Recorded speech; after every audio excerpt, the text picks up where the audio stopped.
এই শালার বৌমা নিয়ে আর পারা যাচ্ছে না। বৌমা শুধু বাড়ি জ্ঞানদাম করছে, আমার ছেলের সাথেও অশান্তি, আমার সাথেও অশান্তি। মেম্বারের কাছে যেতেই হবে। ওরে পাইপ ওয়ারিং কি লুজ হয়ে গেল নাকি? মেম্বার সাহেব, ওই বৌমার ঘরে রাখবো না, ওর যে কোনো এক কায়দা করে হেনস তেনস করে দিয়ে দাও দিনি। ও আর ভাল লাগছে না, আজ গন্ডগোল কাল গন্ডগোল কই দিয়েই যাচ্ছে। তুমি তাড়াতাড়ি আমার বাড়ি এসো দিনি।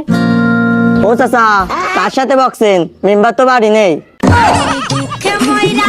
সেই ধরে তাহলে আমি কার সাথে বকলাম? ও এক কাজ করে নে, ও বাড়ি আসলি পাঠাই দিয়ে না আমার বাড়ি, জাতি করে না তাড়াতাড়ি।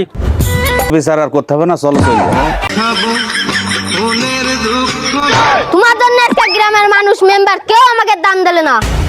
শুধু কি তোর? আমারও তো গ্রামের লোকের কাছে কোনো মান সম্মান থাকলো না। মেম্বার আমার কি মনে করবে? মেম্বারে ডেকে নিয়ে এসো কি জন্য? আর আমাকে সংসারের বিষয় পাড়ার মানুষ জানবে কি জন্য? ও সুমন্দির ছেলে, মেম্বারে ডাকবো না, পাড়ার মানুষ ডাকবো না, তো কি করবো? তোর বউ এত অশান্তি করে কেন সংসারের মধ্যে? অশান্তি করবে না তো কি করবে? ওর একটু গরম লাগলে যায় ফ্যান দেয়, তুমি টুক করে যা বন্ধ করে দাও। অপচয়কারী শয়তানের ভাই, ও অপচয় খরচ করবে কেন? কারেন্ট বিল দিই আমি, সংসার চালাই আমি, তা তুমি ওর মধ্যে যা বাহার ঠালো কেন? তোর ভালোর জন্যই তো করছি। এই সংসারে যদি এত ফালতু খরচ করে, তোর সংসার টেকবে? তুমি সংসার টিকাতে যা তো আমার সংসারে ভেঙে দিচ্ছিলে। বড্ড সংসার আলা লোক গো। সংসার আমরা করিনি। কি সংসার করছো? তা সাইডে বিয়ে করিছো।